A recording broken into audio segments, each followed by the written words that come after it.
Hello and welcome back to the podcast. It is always up to speed with Formula One. Mark Daly here with a very, very special guest in studio tonight. It's not Mr. Mark Hamilton, but it is Mr. James Hinchcliffe, Canadian open wheel racing superstar, joining me here for the show this evening.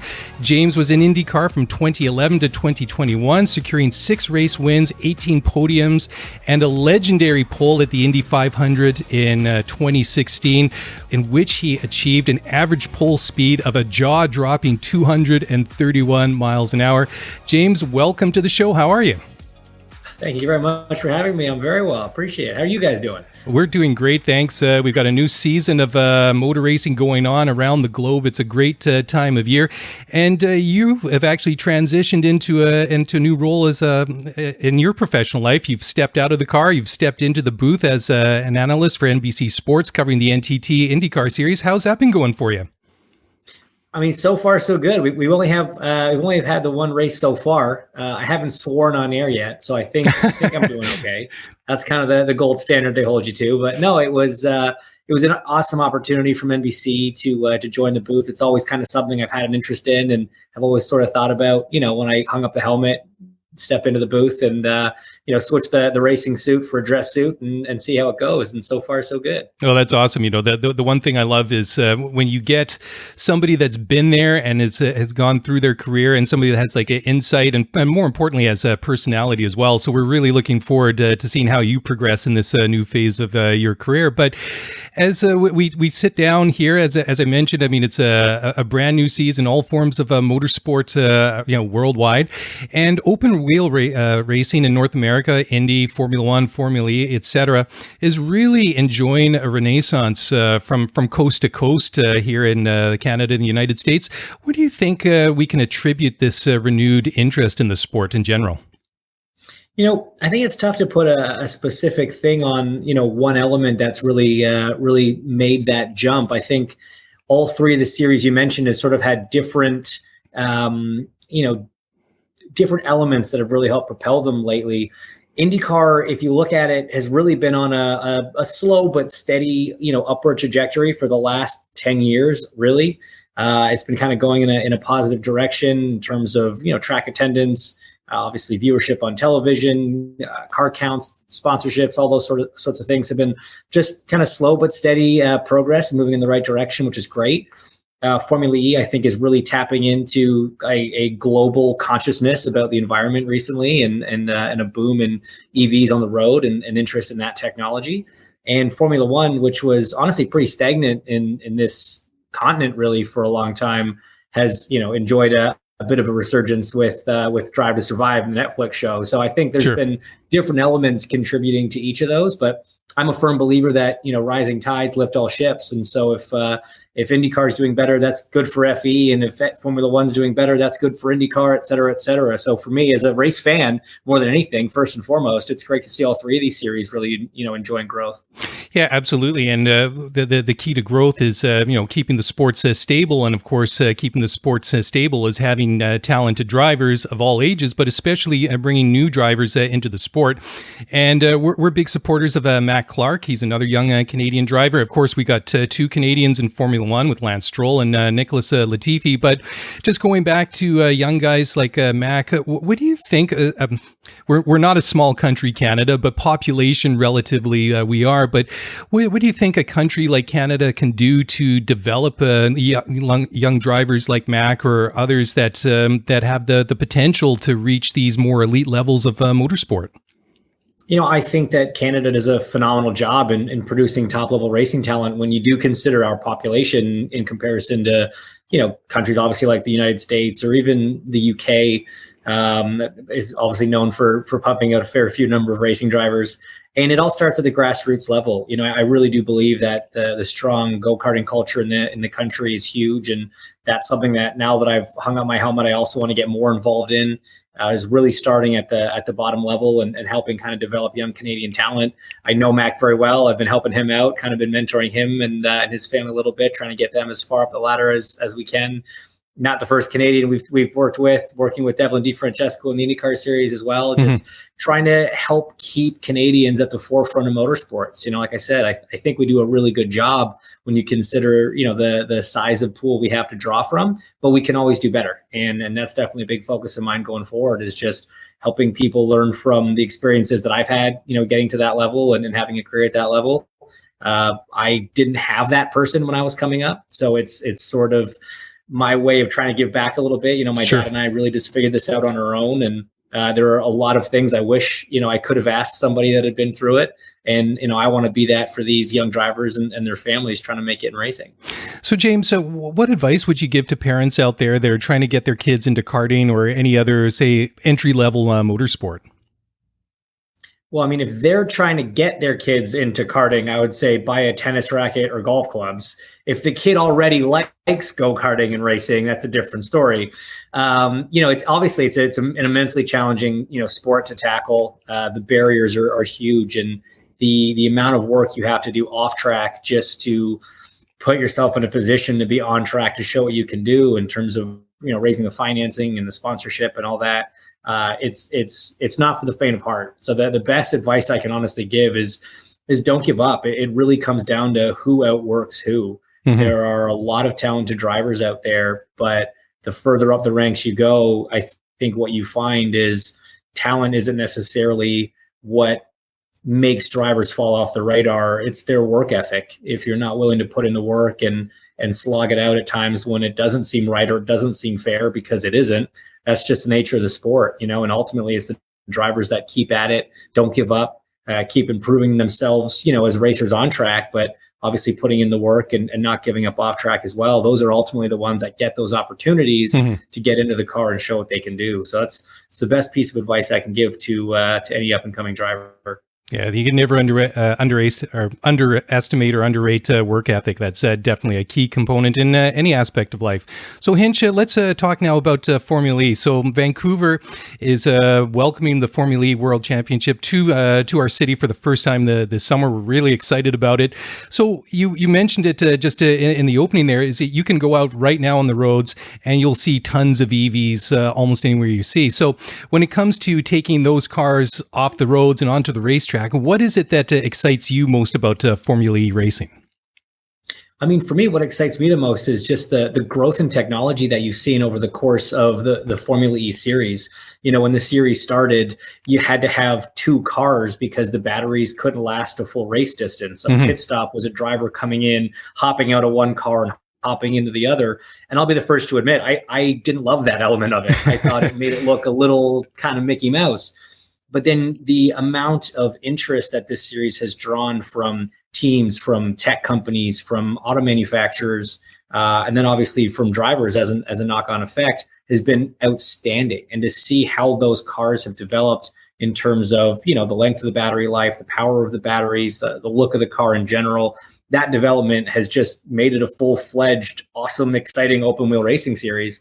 And so to get a race back to Canada is great. We had one a few years ago out east, but I think Vancouver is the perfect place for a Formula E race. It's a city that's very conscious about, the environment and eco-friendly and thinking about the future. And I think the fact that it's being turned into not just an auto race, but a whole event over the weekend with the business conference, with concerts, with an esports element, they really have created this amazing, all-encompassing event. And I can't wait. I'm really excited about it.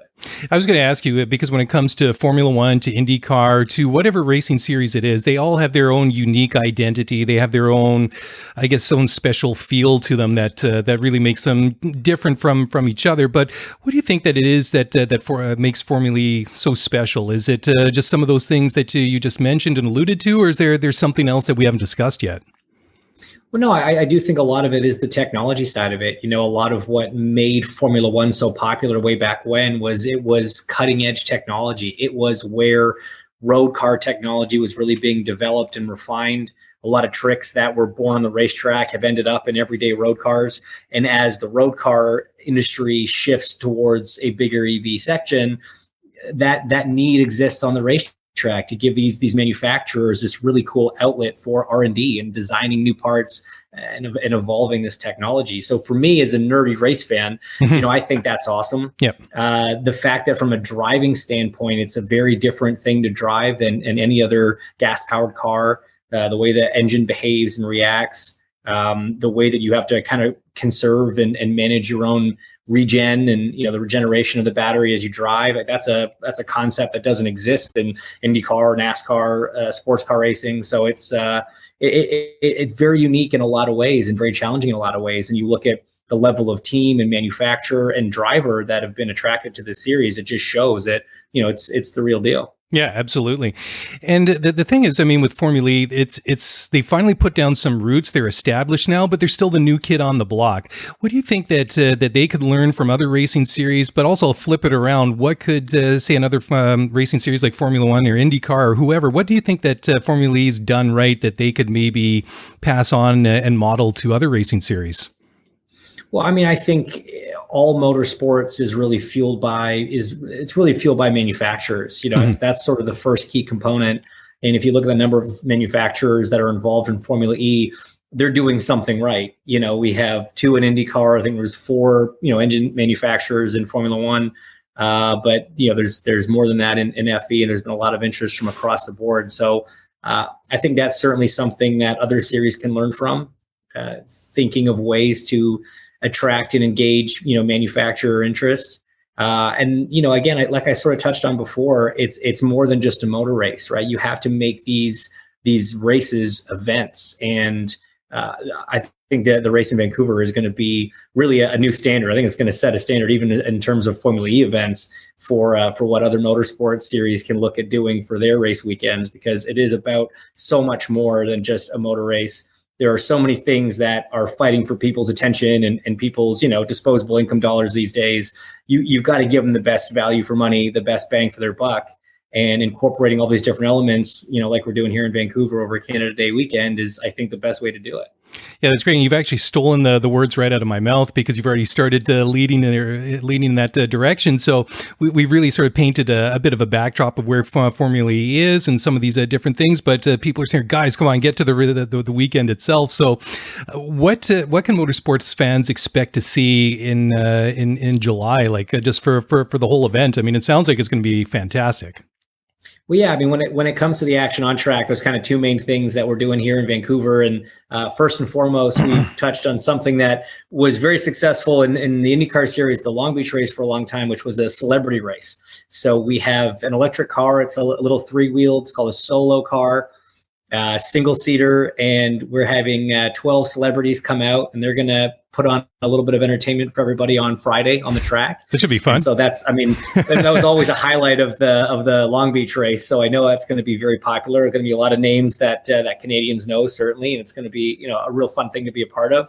I get the privilege of coaching these guys and girls in the lead up to the event. So I'm hoping all my students do well on race day. And then Saturday, obviously leading into the Formula E race. And what's so cool about those events is they are single day events. So the drivers will practice, qualify, and race all in one day. So you kind of get the whole experience just in one day at the track. It's obviously a new track for all these drivers. So motorsports fans, it's always fun to see teams and drivers show up to a new place. Everybody thinks they're going to figure it out first. Everyone thinks they're going to be the driver that finds that little trick for that extra tenth here or there.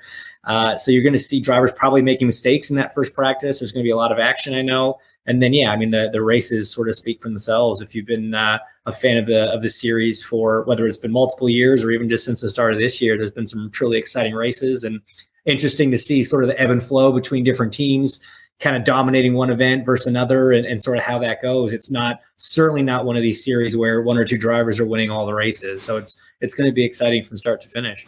Well, I'm really excited because I think that since Vancouver lost the Molson Indy a number of years ago, it's really left a gap in the sporting landscape. And I mean, since 2010, since the Winter Olympics, Vancouver has very much grown up and has become a big event city. I mean, the Rugby Sevens has become like a real annual event, and it's very well supported. We're talking there's news this morning that Vancouver's looking to put in a bid to become a host city for the 2026 World Cup.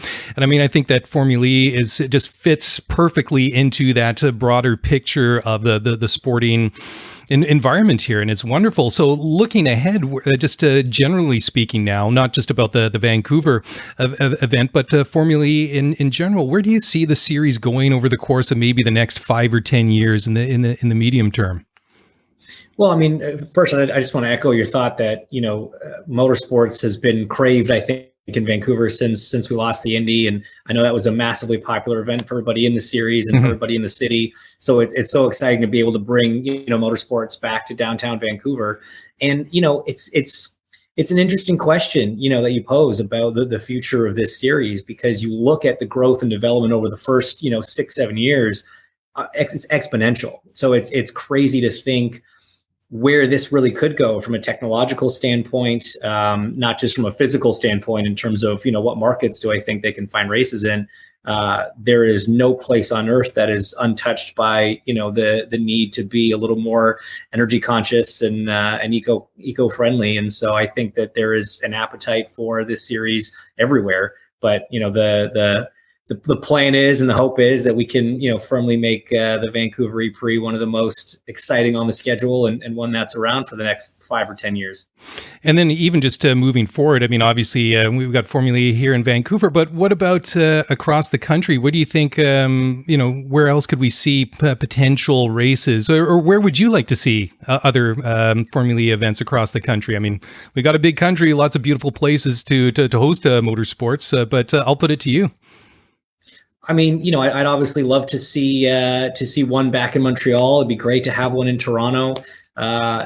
Ultimately, anywhere there's a big city, I think there's a big appetite for something like this. This sport has been very smart about bringing the races to the people. It's mainly done on street tracks, right in the hearts of cities, and that's a really important element of making a successful race weekend, I believe. And I think we have a couple different host cities in Canada that could do it. Well, it's awesome.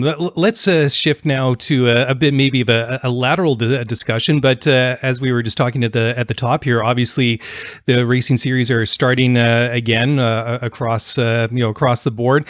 Any predictions, not only just for Formula E but Formula One and IndyCar? I mean, you're the expert, so I got to put it to you and see, put you on the hot seat, James. Oh man, I don't know. I don't know if that's the right word yet. It's tough. It's very tough. Yeah. When you think of Formula E, I have been super impressed with Nick DeVries over the last few seasons. We had the chance to watch him test an IndyCar also recently, and there was a lot of drivers actually this offseason with whether it's Formula E, Formula One, sports car experience that got into to different IndyCars, and Nick was far and away the most impressive of that group of drivers. And so I was definitely keeping an extra eye on him this year. I mean, he's obviously done well in the past, and then comes in and wins the first round. So tough to bet against him.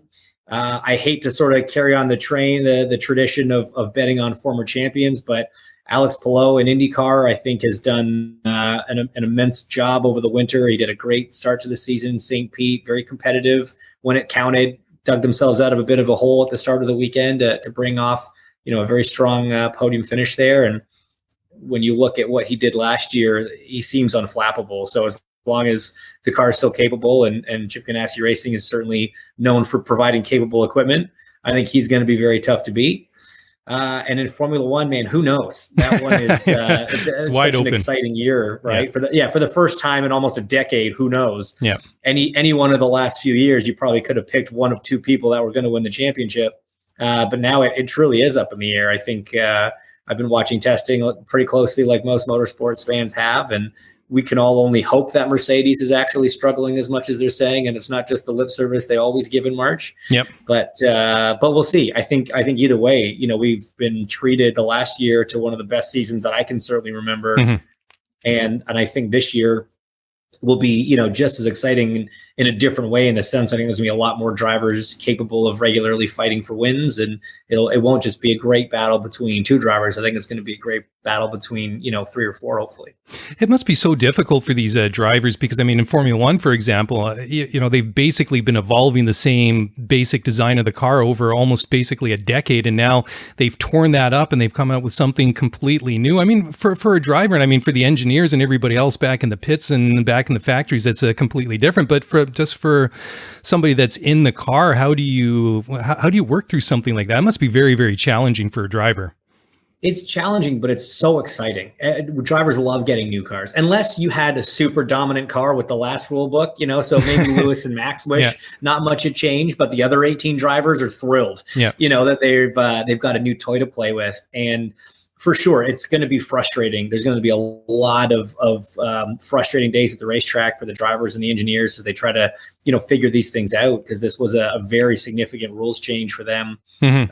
But no, I think from the driver, I always loved getting a new car or, new components to go test.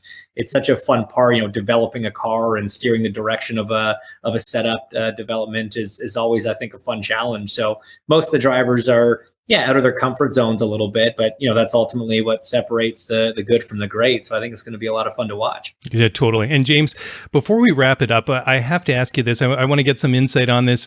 There's been a lot of rumors going around recently that the Andrettis are going to come into Formula One in one way or another, either by maybe buying a team or starting up their own team. The one word that immediately comes to my mind when I hear the name Andretti is winners. I mean, these guys, they know how to win, be it in the car or as as team owners. Just in general, if they make it into Formula One, however they do it, what would they add to the sport? It's funny. When I first signed with Michael's team in 2012, I obviously knew a lot about the Andrettis and the name and the people involved, but I was floored even then at how relevant and how known that name was to people that knew nothing about racing. Mm-hmm. I don't think there's an individual name that sort of transcends the sport currently more than the Andretti name. And to have that now in Formula One, I think would be amazing. As we talked about, the resurgence in the U.S. of Formula One through the Drive to Survive series has made the U.S. a very important market for the series. It always really has been, because for auto manufacturers, this is one of, if not the most important market for a lot of them. They've been fighting for more than one race. They now have a second race. Obviously, they do have an American-based team with Haas, but no disrespect to Gene, incredible businessman, a very successful team owner, but his name's not Andretti. Mm-hmm. He doesn't have the racing lineage, obviously, that they do. So I think the addition of that name to the series would be a huge asset. Michael is a very ambitious team owner. He's expanded his empire to include, from IndyCar, Indy Lights, Extreme E, Formula E. He's V8 supercars in Australia. He's got a touring car series down in Mexico. I mean, there's not many motorsports he's not in. So it only seems fitting that they try to make the jump into Formula One. Yeah, and totally. And I was just thinking, as you're just mentioning, like all the different series that they're involved in. You go back to the 90s when you had, and you look at all the legendary guys that were racing in IndyCar in the 90s, and two of them were Michael and Mario Andretti, father and son, racing, competing against each other at the same time. And what an amazing time for the sport that was. Absolutely. Yeah. And I think it had such an effect on, the global sort of psyche, because that name still is very relevant and very prevalent in not just motorsport circles, but, pop culture around the world. Absolutely. Well, James, thank you so very much for taking some time to join us this evening. Before we let you go, just let everybody at home know where they can follow you online or on social media to keep up with everything you got going. Yeah, appreciate it. For me, it's nice and simple. Everything's at Hinchtown, regardless of the platform. We kept it nice and simple. So if you want to keep track of any of the updates that we're going to be putting out about the Vancouver E-Prix and the Canadian E-Fest coming up on Canada Day weekend, we'll be doing a lot of that stuff there. If you're following IndyCar on NBC, you can follow me on there as well. So at Hinchtown's where to find all that stuff. That's awesome. Again, thank you for your time. We look forward to seeing you, following you on TV all this year through the IndyCar season. Look forward to seeing you back here in Vancouver in July. And that's it for us as well tonight. You can follow us on Twitter at ScuderiaF1, and that's a wrap. We'll take a couple of days off. We'll be back on Thursday night with the regular show. And until then, take care, keep in touch, and we'll talk to you guys again very, very soon. Bye for now.